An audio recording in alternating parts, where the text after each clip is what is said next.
Hello friends, welcome too early classes. हम लोग SSC और रेलवे का मॉक टेस्ट यानी उस पर बेस्ड प्रैक्टिस क्वेश्चंस कर रहे हैं। उस श्रृंखला में ये तीसरी वीडियो होगी। हमने 2 ऑलरेडी अपलोड कर रखी हैं। जिन्होंने अभी तक नहीं देखा है वो प्लेलिस्ट में जाकर देख सकते हैं। चलिए स्टार्ट करते हैं। पहला क्वेश्चन आपके स्क्रीन पर लगा हुआ है। ये सभी वही क्वेश्चन हैं जो प्रीवियस ईयर पेपर्स में कहीं ना कहीं पूछे गए हैं, बार बार रिपीटेड क्वेश्चन हैं। पहला क्वेश्चन आपके स्क्रीन पर लगा है, देखते हैं कैसे करना चाहिए। कि कहा ए प्लस 1/a=3, तो a⁴ प्लस 1/a⁴ की वैल्यू बतानी है आपको। ठीक है, तो आपको दिया है a प्लस 1/a, a+1/a=3। तो पूछा है a plus a⁴ plus 1/a⁴ का मान कितना होगा। ठीक है दोस्त, तो a प्लस 1/a=3। तो आपको मालूम होना चाहिए, अगर नहीं मालूम है तो बता दूंगा मैं, a² प्लस 1/a² जब भी निकाला जाता है तो इसका स्क्वायर कर देंगे, 3 का स्क्वायर कर देंगे और उसमें से क्या 2 सब्ट्रैक्ट कर दिया करो, आपका आंसर आ जाएगा। यानी x प्लस 1/x जो भी दिया हो उसका अगर स्क्वायर निकालना है, x² प्लस 1/x² तो उसका स्क्वायर करके उसमें से 2 सब्ट्रैक्ट कर देना है। यानी इसका मान कितना आ जाएगा, 7 आ जाता है। 9 से 2 गया 7। ठीक है, इस तरीके से आप इसको निकालेंगे। देन यानी ये वैल्यू आ गई a² प्लस 1/a² की वैल्यू आ गई 7। अब आपसे पूछा है पावर 4, तो पावर 4 कैसे आएगा, फिर से अगर इसका स्क्वायर कर दिया जाए तो पावर 4 आ जाएगा और उसमें से 2 और सब्ट्रैक्ट कर दिया जाए तो a⁴ plus 1/a⁴ is equal to, यानी इसका स्क्वायर किया तो इसका भी स्क्वायर करेंगे, कितना हो जाएगा 49 हो जाएगा और उसमें से कितना 2 सब्ट्रैक्ट कर देंगे तो कितना आ जाएगा 47। आसान क्वेश्चन था। ठीक है, आपके ऐसे क्वेश्चन पूछे गए तो ऑप्शन नंबर कौन सा आया, बी आया। क्लियर हो चुका होगा। चलिए इस नेक्स्ट क्वेश्चन की ओर बढ़ते हैं हम लोग। ठीक है, नया क्वेश्चन देखते हैं। नया क्वेश्चन क्या है, अगर जो डाउट हो ये कैसे आता है तो आप उसको कमेंट में लिखेंगे, हम उसे भी आपको बताएंगे। ये क्या है, विराट कोहली ने 9 पारियों में कुछ रन बनाए हैं।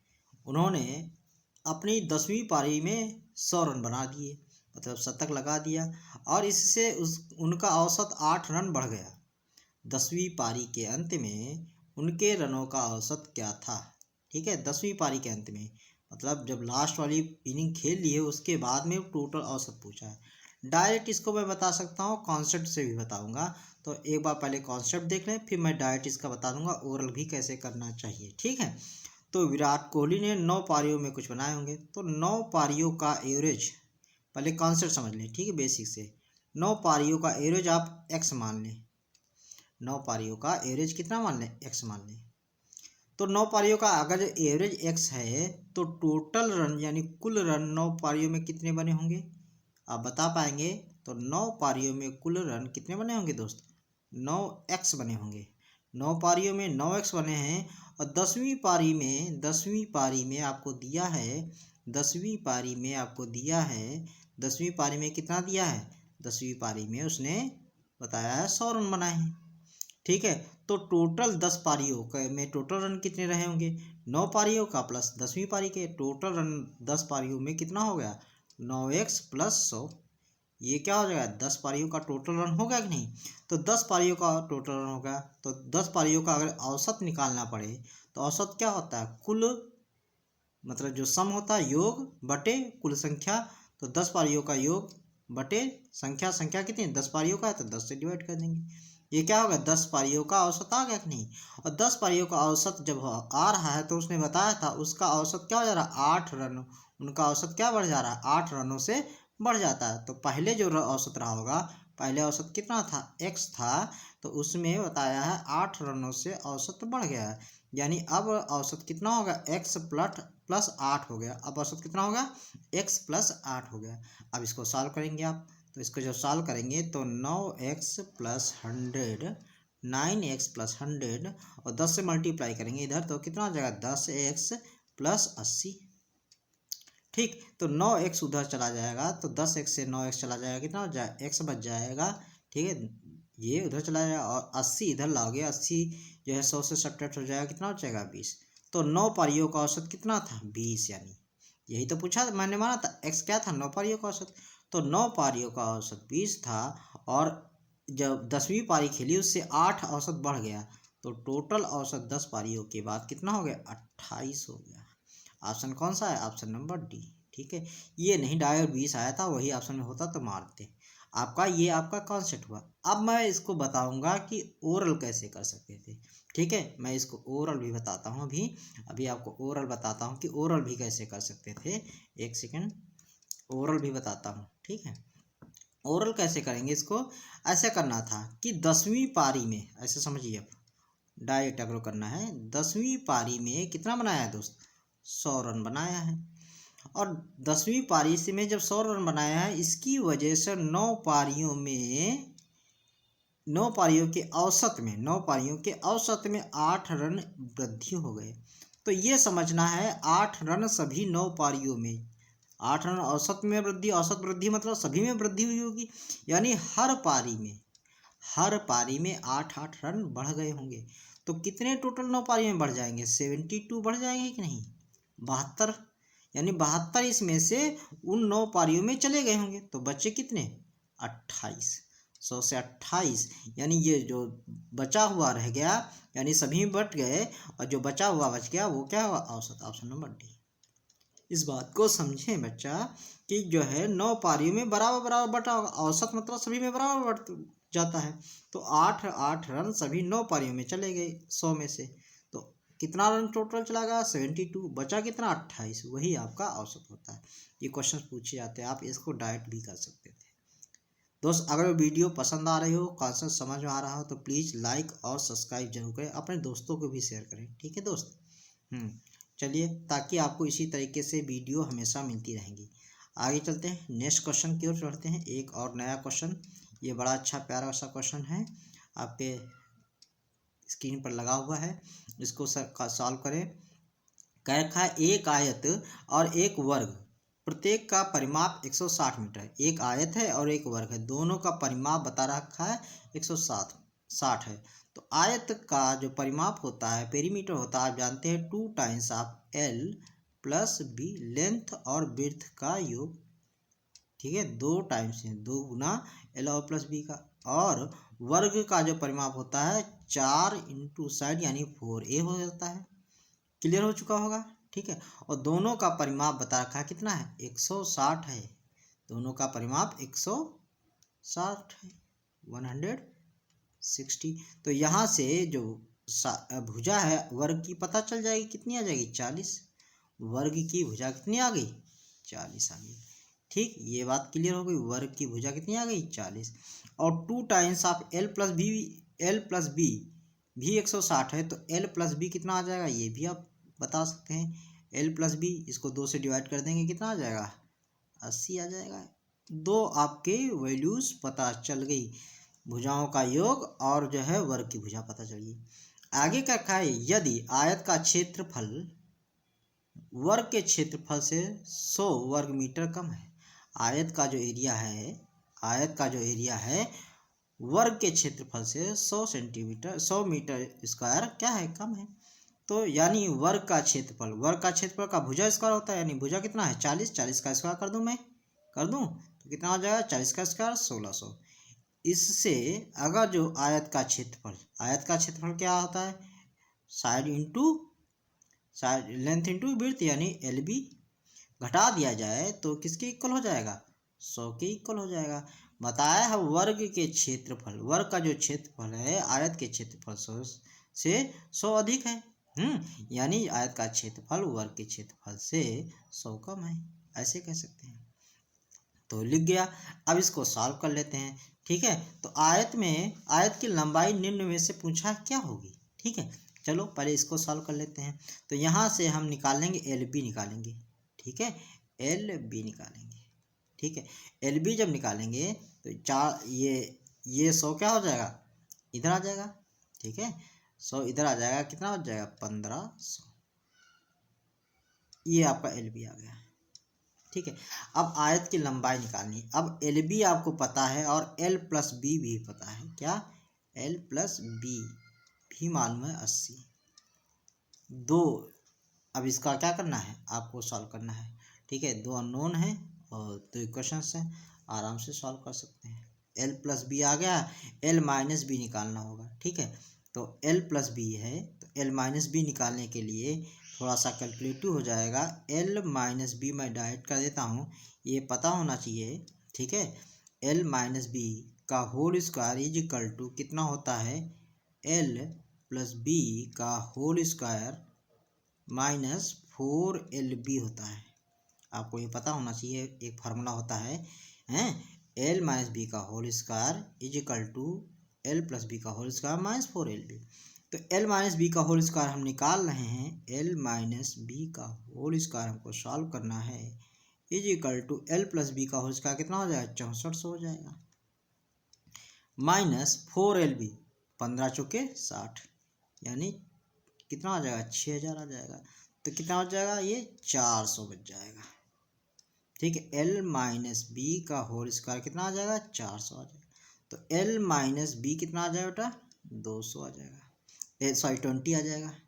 एल माइनस बी, अब ये देखें, एल माइनस बी 20 है और एल प्लस बी 80 है। तो इनसे क्या निकालना है हमको, दोनों साइड निकल आएंगी। तो अगर इसमें दोनों को ऐड कर दिया जाए तो 80 20 कितना हो जाएगा, 100 हो जाएगा, और 100 को 2 से डिवाइड कर देंगे, कितना हो जाएगा, 50। ऑप्शन नंबर कौन सा है, D. L plus B is equal to 80, L minus B is equal to 20। तो आपको जब भी सॉल्व करना होगा तो आप सॉल्व कर लेंगे, दोनों को ऐड करेंगे तो बी कैंसिल आउट हो जाएगा, तो 2L इज इक्वल टू कितना आ जाएगा, 100 आ जाएगा। तो L इज इक्वल टू कितना आ जाएगा, 50 आ जाएगा। क्लियर हो चुका, ये आपका कॉन्सेप्ट था। ठीक है, चलिए, अगर जो क्वेश्चंस में कोई भी डाउट हो या किसी भी प्रकार का कॉन्सेप्ट नहीं समझ आया तो आप कमेंट में ज़रूर लिखें, मैं उसका सॉल्यूशन दोबारा भी बताऊंगा। चलिए देखते हैं, नेक्स्ट क्वेश्चन की ओर बढ़ते हैं। ठीक है, बहुत अच्छे क्वेश्चंस हैं, ये सारे क्वेश्चन पूछे गए हैं। ठीक है, इतना आसान नहीं है, आसानी से इनको करना। ठीक है, थोड़ा सा इसमें कॉन्सेप्ट भी है। चलिए, एक लड़का 1000 रुपये में 50 चॉकलेट खरीदता है। कितने, 1000 रुपये में बता रहा है 50 चॉकलेट, 1000 रुपये होंगे उसके पास, उसने कितने 50 चॉकलेट्स खरीद लिए। यानी एक चॉकलेट कितने की पड़ी होगी, 1 चॉकलेट अगर देखा जाए, एक चॉकलेट जो है उसकी कितने की पड़ी होगी, 20 रुपये की पड़ी होगी कि नहीं, कितने रुपए की, 20 रुपये की पड़ी होगी। ठीक, यदि 30 चॉकलेट की औसत कीमत बता रहा है 25 रुपये है, तो शेष चॉकलेट की औसत कीमत बताओ। तो इसमें एलिगेशन लगा दो। ठीक है, ये इसमें एलिगेशन लगा दो। जब एलिगेशन लगाया जाता है तो टोटल का बीच में लिखा जाता है, तो टोटल का औसत कितना आया, 20,000 रुपये आया, तो 20 बीच में लिख दो। और 25 चॉकलेट हैं, मतलब 30 चॉकलेट की जो कीमत है वो कितनी है, 25 रुपये है। तो शेष, मतलब शेष कितनी बची, 70। इनकी कीमत हमसे पूछा, हमको नहीं मालूम, हमने औसत x मान लिया। अब क्या किया जाए, एलिगेशन लगाते हैं। तो इसमें देखते हैं कौन, इसमें 20 बड़ा है, छोटा इसमें से, तो अंतर इधर लिखा जाएगा। तो 25 20 का अंतर कितना आ जाएगा, 5। अगर ये बड़ा है तो ये वाला छोटा होगा, यानी इधर क्या आ जाएगा, 20 माइनस x। समझ चुके होंगे, यहाँ 20 लिखा है। देखिए, एलिगेशन जो लगाया था हमेशा बड़े से घटाया जाता, तो 25 और 20 में कौन बड़ा, 25, 25 से 20 गया 5। और इसमें 120 में कैसे पता चलेगा कौन सा बड़ा है, तो ध्यान रखना, अगर ये वाला बड़ा है तो ये वाला छोटा होगा, क्योंकि ये वाली वैल्यू जो बीच में लिखी जाती है वो हमेशा इन दोनों के बीच में होती है। अगर ये बड़ी है तो ये छोटी होगी, अगर ये छोटी है तो यानी 20 से x घटेगा। ठीक है, अब इनका रेशियो हो गया, यानी 20 माइनस एक्स अपॉन कितना आएगा, 5, इज इक्वल टू, इसी तरह ऊपर वाले का रेशियो यानी 30/7, मतलब 3/7 आ जाएगा। ठीक है, अब इसको क्या करना है, कैलकुलेट करना है, 7 से मल्टीप्लाई कर देंगे उधर, तो कितना आ जाएगा, 140 माइनस कितना, 7x इज इक्वल टू कितना, 15, इक्वल टू 15। तो 7x इज इक्वल टू कितना हो जाएगा, इधर जाएगा 15, इधर घट जाएगा के, तो कितना हो जाएगा, इसमें से जो घटाएंगे 125। तो x इज इक्वल टू 7 से डिवाइड कर देंगे, 7 का 9 7, यहाँ बचेगा 5, 55 7 अट्ठे 55 7 अट्ठे 56, ज़्यादा हो गया, 7 7 49। ठीक है, 49 बचेगा 6। ठीक है, 49 और 6 बचेगा, फिर उसको काट देंगे, 7 × 9 35, तो 17.5। ऑप्शन नंबर कौन सा है? डी आएगा। क्लियर है? तो ये आपसे पूछा था कि शेष चॉकलेट की औसत कीमत, यानी ऑप्शन नंबर डी आ चुका है। क्लियर हो चुका है? ये सारे क्वेश्चंस पूछे हुए हैं, बहुत अच्छे क्वेश्चंस हैं आपके लिए। ठीक है, चलिए नेक्स्ट क्वेश्चन की ओर बढ़ते हैं। नेक्स्ट क्वेश्चन देखते हैं क्या कहता है। ये बहुत ही अच्छा क्वेश्चन है, बहुत ही आसान भी है, ये बार बार पूछा भी जाता है, हो सकता है आपको आता हो। एक आयत की लंबाई और चौड़ाई में क्रमशः 10% और 20% की वृद्धि होती है, तो आयत के क्षेत्रफल में कितने % की वृद्धि होगी? इसको यूनिटरी मेथड से भी किया जा सकता है, 10/10 एक मेथड में पढ़ाता हूँ, उससे भी किया जा सकता है। ठीक है, तो 2 मेथड हैं।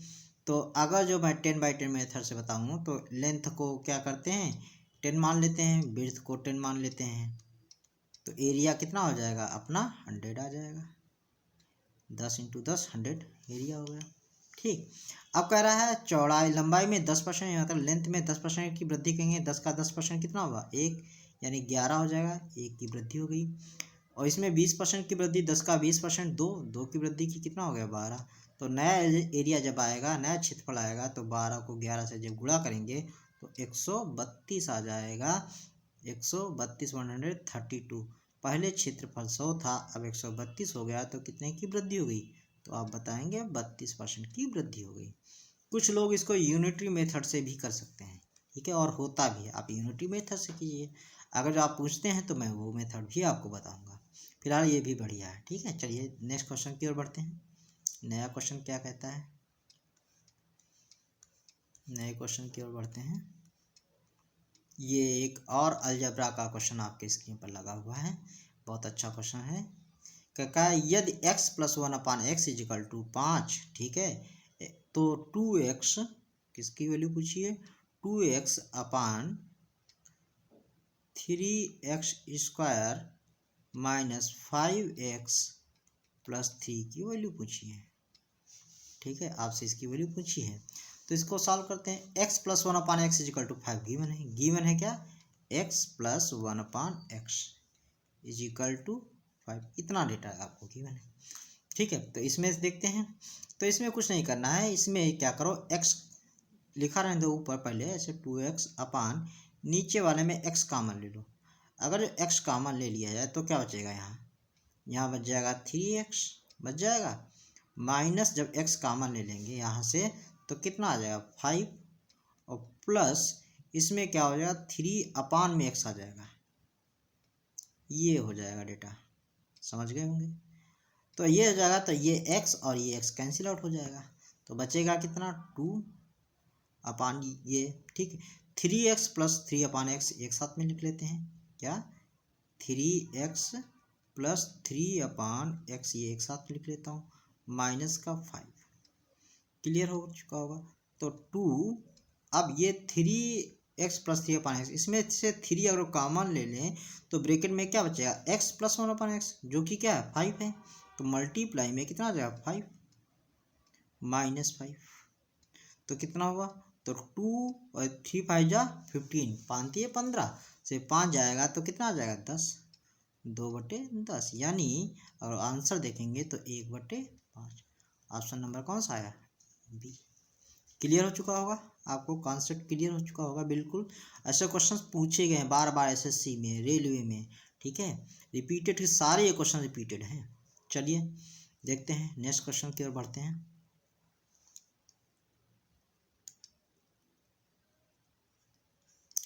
नया क्वेश्चन देखो, ये ट्रिग्नोमेट्री का एक क्वेश्चन, बहुत ही अच्छा क्वेश्चन है। साइन थीटा = इतना दिया है, यदि साइन थीटा, ये देखो मिक्सचर चलने मैंने कहा था, ये मॉक टेस्ट है यानी प्रैक्टिस टेस्ट है, यानी जिनके क्वेश्चन सभी चैप्टरों से आते हैं जिनको, वही ये प्रैक्टिस कर सकते हैं और अपनी स्पीड को इम्प्रूव कर सकते हैं, कॉन्सेप्ट को भी क्लियर कर सकते हैं कुछ क्वेश्चनों के माध्यम से मात्र। ठीक है, इसलिए ये सीरीज आपके लिए काफ़ी इम्पोर्टेंट होती है, आप सभी को करना चाहिए मेरे साथ साथ, पेन कॉपी उठाओ और करो। ठीक है, देखने से काम नहीं चलेगा। साइन थीटा = दिया है cos 50 + थीटा, ठीक है, तो थीटा का मान बताइए, तो साइन थीटा = इतना है। अब इसको क्या करो, ये तभी सॉल्व हो पाएगा जब इनके ट्रिग्नोमेट्रिकल जो हैं, ट्रिग्नोमेट्रिकल जो वैल्यूज हैं सेम हो जाए, यानी साइन और कॉस जो है एक में आ जाए, तो साइन को हम ऐसे भी लिख सकते हैं कॉस 90 माइनस थीटा, क्योंकि cos 90 minus theta sine theta होता है कि नहीं, तो इसको मैंने ऐसे लिख लिया इज इक्वल टू, मैं ऐसे इधर वाला एजीटी लिखा रहने देता हूँ कॉस 50 प्लस थीटा। क्लियर हो चुका होगा। तो कॉस कॉस देखो इधर से एक तरीके से अगर जो है इनको कंपेयर करेंगे तो कॉस कॉस कैंसिल आउट हो जाएगा, बचेगा कितना 90 minus theta is equal to 50 plus theta. अब थीटा अगर उधर लेकर के जाएंगे, राइट साइड में लेकर के जाएंगे तो प्लस का हो जाएगा, यानी कितना हो जाएगा 2 थीटा, और ये 50 अगर इधर लाएंगे तो माइनस हो जाएगा, कितना बचेगा 40, तो थीटा इज इक्वल टू आ जाएगा आपका 20, और थीटा की ही वैल्यू पूछी थी, ऑप्शन कौन सा है। क्लियर हो चुका होगा। चलिए नेक्स्ट क्वेश्चन की ओर देखते हैं। अगर जो आपको वीडियो समझ में आ रहे हैं, क्वेश्चंस मेरा पढ़ाना समझ में आ रहा है, तो प्लीज़ अगेन मैं रिपीट करता हूँ, आप जो है सब्सक्राइब कर लीजिए, ताकि आपको इस टाइप के क्वेश्चन बार बार मिलते रहें, अपडेट होते रहें जब भी मैं डालूँगा। ये क्वेश्चन एक आपके लिए मैं छोड़ रहा हूँ, ठीक है, इस क्वेश्चन को आप करेंगे, ठीक है, और इसका आंसर आप कमेंट बॉक्स में हमको मैथ का करके बताएंगे, अलजेब्रा का है, ठीक है, बहुत आसान है और इसको आपको करना है। अब एक क्वेश्चन लास्ट में एट द एंड मैं आपको इसको बताता हूँ, ये आपका जीएस का क्वेश्चन है, ठीक है, देखें कितनी आप लोगों की जीएस बढ़िया है। कह रखा है राज्यसभा द्वारा या राज्यसभा लोकसभा द्वारा विचार के लिए भेजे गए वित्त विधेयक को अधिकतम कितने समय के लिए विलंबित कर सकती है। मतलब क्वेश्चन समझे क्या कह रहा है कि जो लोकसभा है, लोकसभा में जो है वित्त बिल यानी धन विधेयक, जो वित्त मतलब धन विधेयक जो लोकसभा के द्वारा राज्यसभा में भेजा जाता है, उसको कितने समय तक रोक सकती है। तो आपको इसके बारे में पता होना चाहिए। ऑप्शन नंबर इसका क्या है, डी, 14 दिन तक राज्यसभा। अब इसके बारे में थोड़ा सा मैं डिटेल बता देता हूँ। आर्टिकल जो है आपका आर्टिकल 110 में धन विधेयक के बारे में बताया गया, ठीक है, धन विधेयक, धन, अभी ये इसके बारे में सब क्लियर हो जाएगा। धन विधेयक यानी मनी बिल, ठीक है। धन विधेयक किस आर्टिकल में दिया है, 110। धन विधेयक, कौन से बिल को धन विधेयक कहा जाएगा, ये कौन डिसाइड करता है, ये स्पीकर डिसाइड करता है। स्पीकर, लोकसभा का अगर स्पीकर बता दे कि कोई भी बिल ये धन विधेयक है, तो वो बिल क्या हो जाएगा, धन विधेयक। तो ये धन विधेयक के बिल को डिसाइड करने के लिए अंतिम जो अंतिम विचार जो होता है वो किसका होता है, स्पीकर का होता है। 110 के आर्टिकल के अंतर्गत आता है। अब देन बाद उसके बाद में 109 आर्टिकल में, आर्टिकल नंबर 109 में बताया गया है धन विधेयक के संबंध में विशेष उपबंध। 109 क्या आता है, धन विधेयक, आर्टिकल 109 धन विधेयक के संबंध में विशेष, धन विधेयक के संबंध में विशेष उपबंध, मतलब कि धन विधेयक अगर जो लोकसभा के द्वारा पास कर दिया गया है, तो उसके बाद में वो राज्यसभा में विचार के लिए जाता है, और राज्यसभा में विचार के लिए राज्यसभा अगर जो उस पर अपनी संस्तुति 14 दिन के भीतर नहीं देती है, तभी वो उस बिल को अपने आप स्वीकृत माना जाता है। तो इसी वजह से इसका आंसर नंबर कौन सा था, डी। आर्टिकल नंबर 109 में बताया गया है। देखो आर्टिकल 110 तो धन विधेयक मनी बिल की डिफिनेशन बताता है, लेकिन आर्टिकल 109 में बताया गया है धन विधेयक के संबंध में विशेष उपबंध, विशेष प्रावधान। 109 में क्या है, धन विधेयक के संबंध में विशेष प्रावधान, यानी लोकसभा से जो पारित करके राज्यसभा में भेजा जाता है, इसी के बारे में बताया गया 109। यहीं पर एक आर्टिकल और मैं बता देता हूँ, आर्टिकल नंबर 108। आर्टिकल नंबर 108 क्या कहता है, ठीक है, संयुक्त बैठक, राष्ट्रपति, ठीक है, संयुक्त बैठक बुला सकता है। कैसी, संयुक्त बैठक बुला सकता है यदि किसी विधेयक पर किसी भी बात को लेकर के दोनों सदनों लोकसभा और राज्यसभा में गतिरोध हो जाए, मतभेद हो जाए, तो उस गतिरोध को दूर करने के लिए आर्टिकल 108 के द्वारा राष्ट्रपति दोनों सदनों की संयुक्त बैठक बुला सकता है। और इस संयुक्त बैठक की अध्यक्षता कौन करता है, लोकसभा का स्पीकर। क्लियर हो चुका होगा। चलिए, थैंक यू वेरी मच। अगर ये सारी बातें आपको समझ आई हैं तो कमेंट में लाइक और सब्सक्राइब जरूर करें। मिलते हैं नेक्स्ट वीडियो में इसी प्रकार की। Thank you very much.